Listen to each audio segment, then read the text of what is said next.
мынакей биринчи жолу Кыргызстанда жылдын мыкты чыгармасы, жылдын мыкты романы деген сыйлык киргизилди. Кыргызстанда эми көп эле башка сыйлыктар бар. Ушул сыйлыктын киргизилиши эмне үчүн маанилүү? Бул сыйлык чындыгында мааниси өтө чоң.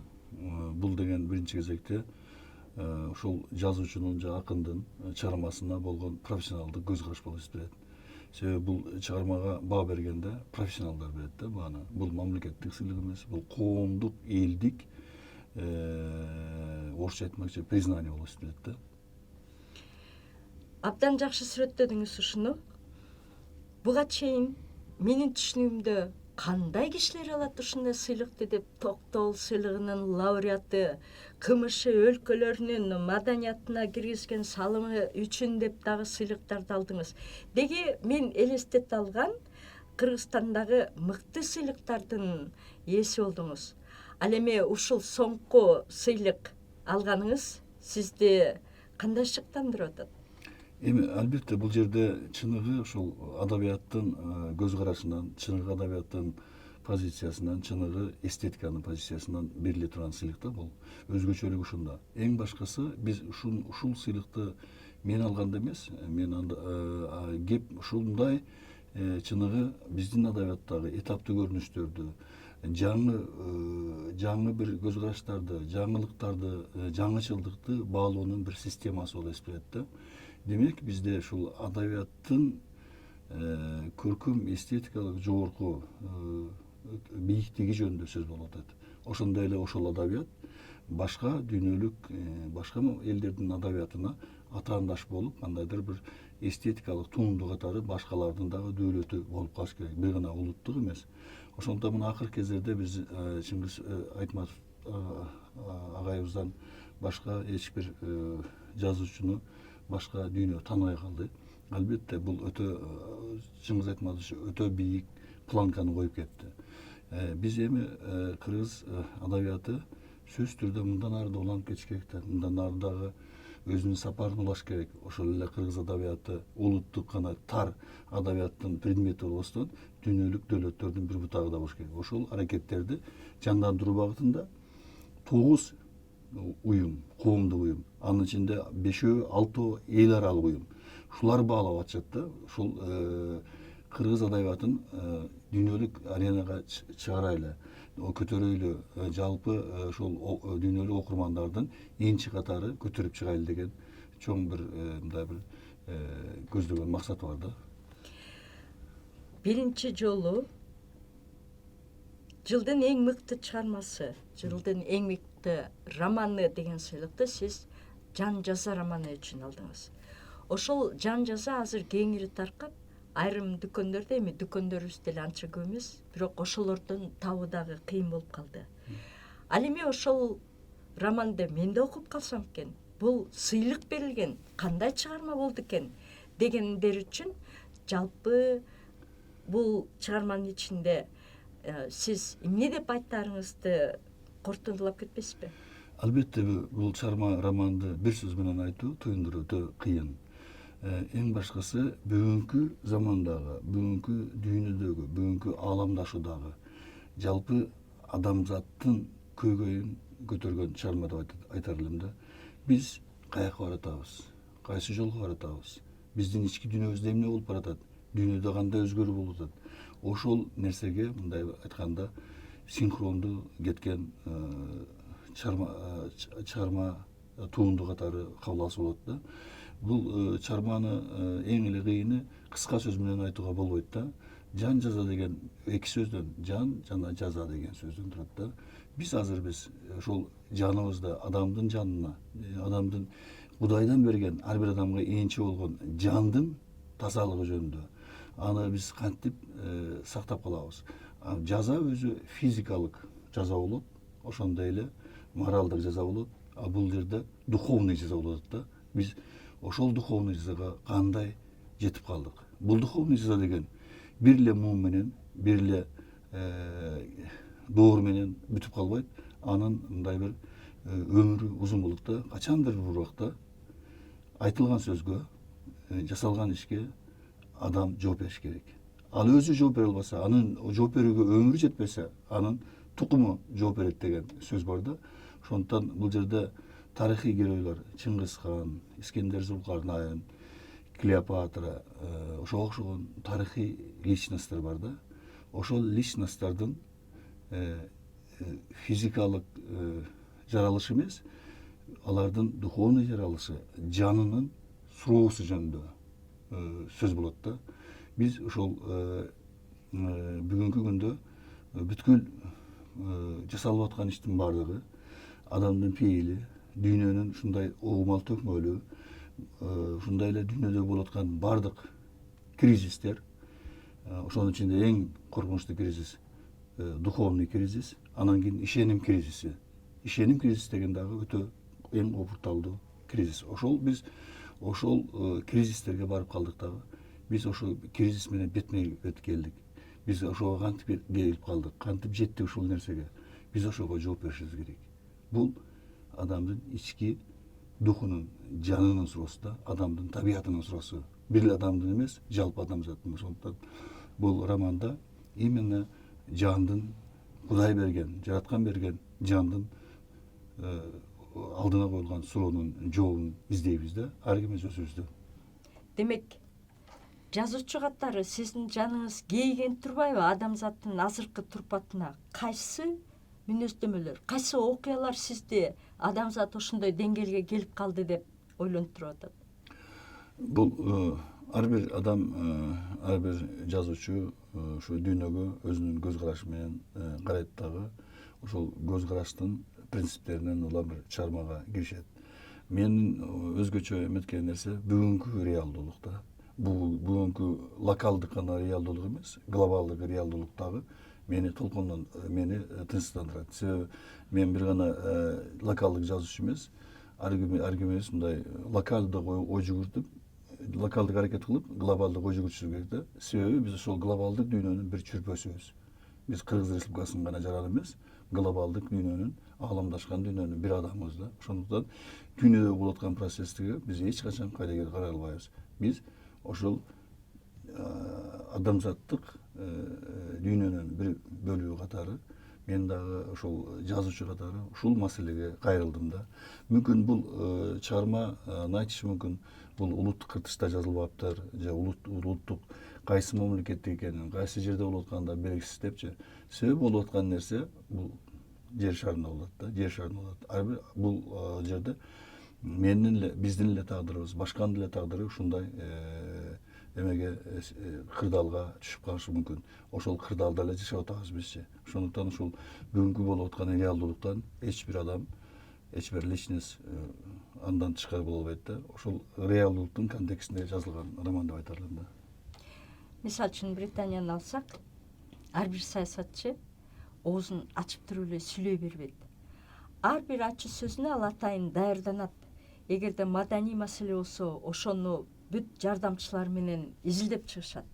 Же экономикалык маселе болсо, сүйлөгөндө дагы алар берилген убакыттын ичинде оюн тактаана, аргументтеп сүйлөп калышы керек. Ошол убакыттын ичинде алар аны жеткире алышпаса, анда алар көтөрүп аткан маселе чалабыла каралып калышы мүмкүн. Же башка аларга карама каршы партия, мисалы, аларды жеңип кетиши мүмкүн өзлөрүнүн аргументи менен. Кыргызстанда ошондой маданият барбы? Бизде бул маданият эми гана мындай бир баш көтөрүп келатат, калыптанып келатат десем мен эч жаңылышпайм да. Себеби бизде ушул дискуссиянын маданияты, дебаттын маданияты, конкреттүүлүктүн маданияты, предметтиктин маданияты бизде жок да. Себеби биз сүйлөгөндө жалпылама маданиятка көбүрөөк акцент жасайбыз. Жалпылама деген бул нерсе абстрактуу жалпылама болуп эсептейт да. Бизде бардык нерсе, мисалы үчүн коомдо болуп аткан нерсе, башка мындай саясатта болуп аткан нерсе, бизде көбүрөөк видимость деген бар. Ошол нерсе менен баары оорушат да. Бул, значит, хронический болезнь да. Биз демократиялык коом создаем, түзөбүз демократиялык коомдун видимостьун. Биз саясатчыбыз, саясатчынын видимостьун. Биз ушундай бир элге күйгөн адам болобуз, анын дагы видимостун түзөбүз да. Мындайча айтканда биз биз ошол нерсени, ошол сапатты биз өзүбүзгө норма катары кабыл албадык да. Бул өтө коркунучтуу нерсе да.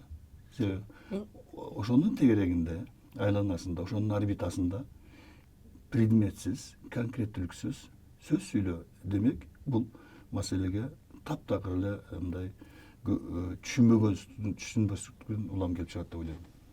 Демек, учурда Кыргызстандагы кишилер башынан баштайбыз, саясатчылар дейли, ошентип дуалдуу турмуш жашап калган. Элге бир жагын көрсөтүп, а өздөрү ичинде кандай адамдар? Өздөрү ошол элди жетелей алган сапаттар аларда барбы, жокпу? Мен сиздин айткандарыңызды ушундай түшүндүм, туурабы? Туура. Мына мен бүгүн эле бир маска деген аңгеме жаздым да. Бул маска деген аңгеме, ошол адам элдин астына масканы кийип чыгат. Масканы кийип чыгат дагы үйүнө келгенде масканы чечип коет.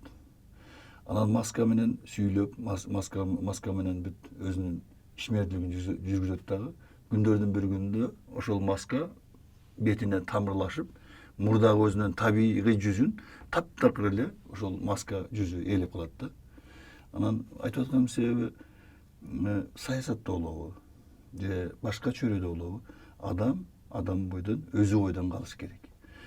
Саясатчынын жүзү дейбиз, саясатчынын жүзү деген бул биринчи кезекте ошол адамдын жүзү. Адам да, саясатчы дагы биринчи кезекте адам да. Эң башкысы ошол ядродон туруп, анан кийин башка нерсени жүргүзүш керек. Ал эми адам катары башка меридиан, саясатчы катары башка меридиан болгондо, булар таптакыр бири менен келишпеген, бири менен бирикпеген нерсе болуп калат да. Ошондуктан бизде болуп аткан азыркы оорулардын көпчүлүгү ошол театрда болот да, чындыгын айтканда. Театрда роль ойноп аткандай болот да. Чыныгы ошол өзүнүн жөнөкөй эле адамдык функциясын аткаруудан бир канча оолак болуп кеткен дагы. Ал ушундай болот, имитация көбөйүп кетти да, имитация. Ошол саясатчынын имитациясын, демократтын имитациясын же башка бир ишмердин имитациясын кылып, биз имитациялардын өлкөсүндө жашап калгандай болуп атабыз да. Ошондуктан биз чындыгын айтканда бүгүнкү реалдуулуктун каарманы катары, реалдуулукта ошонун бир башкы аракеттеги адам катары, личность катары көрүнбөй атабыз. Ошондуктан бизде болуп аткан көп нерселердин баардыгы дагы ошого байланыштуу деп ойлойм. Артист деп атабыз. Айтмакчы, жакында коюлган суфлер спектакли. Ал башынан аягына чейин өзүңүз жазып, өзүңүз ошону коюп, керек болсо декорацияларынан өйдө дагы өзүңүз ойлонуштуруп, атайын ошол спектакльди көрүүчүгө ким жеткирип бере алат деп актрисанын өзүн дагы тандап алып, ошого чактап туруп жазган спектакль болду. Менин түшүнүгүмдө бул абдан татаал чыгарма. Сиз ушул жан жазада көтөргөн маселенин кайсы бир жооптору ошол суфлердон таптым. Ал актриса ар кандай ролдорду ойноп атат. Тарыхый ролдорду, жөнөкөй ролдорду ойноп атат. Бирок ал ар бир ролду өзүнүн адам катары башынан өткөн тажрыйбасына таянып, ойноп берген ролунун өзү ошондо күчтүү чыгып атат, ханышасы ханыша болуп. Себеби анын турмушунда ошондой окуялар болгон. Жөнөкөй кыз кыркыны жөнөкөй адамдай болуп, себеби ал жөнөкөй турмушундагы күнүмдүк тажрыйбасын ала жүргөн адам болуп атат дагы. Керек болсо артист куулуп башка нерсени ойногон адам эң чыңчыл адам болуп берип атат дагы, чыңчыл болуш керек деген саясатчыларыбыз тескерисинче артист болуп кетип атышат да, бирок алар өздөрү ким экенин унутуп калып атышат. Ошол сиздин оюңузга толук кошулам. Биринчи маселе боюнча аябай туура айттыңыз. Дагы бир экинчи маселеси бар. Ар бир чыгарманын өзүнүн подтексти деп коет. Мындай сунун алдында аккан бир ою болот да. Негизин айтканда бул жерде суфлер деген башкы каарман. Суфлер ошол актрисанын гана ички үнү деп коебуз. Ички үнү. Биз эч качан бүгүнкү агымды, бүгүнкү болуп аткан кыймылды бир көзүрмөмгө токтотуп алганга күчүбүз жетпейт. Себеби биз өзүбүз менен өзүбүз сүйлөшүп, жүрөгүбүз менен сүйлөшүп, көкүрөгүбүз менен сүйлөшкөнгө убакыт таппайбыз. Биз бүт айланабыздагы, биздин тегерегибиздеги бардык ушак айыңдарды угушубуз мүмкүн, бирок токтотуп туруп өзүбүздүн жүрөгүбүздүн, көкүрөктүн үнүн укпайбыз да. Мына болуп аткан нерсенин бардыгы ушунда да. Себеби биз өзүбүздү укканга убакыт таппайбыз. Учурунда Алыкул Осмонов сыяктуу алп акындар ушу өзлөрүнүн жанын садага чаап берип коюшкан. Көркөмдөп айтканда тиги сен оорубам экеним деп. Ал эми сиз ушул коомдун оорусун көрүп туруп, сезип, ошону чагылдырып атып, ошончолук көңүлүңүздү чөгүп кетпегидей кылып, болбой дагы чыгармачыл күчтү кайдан табасыз?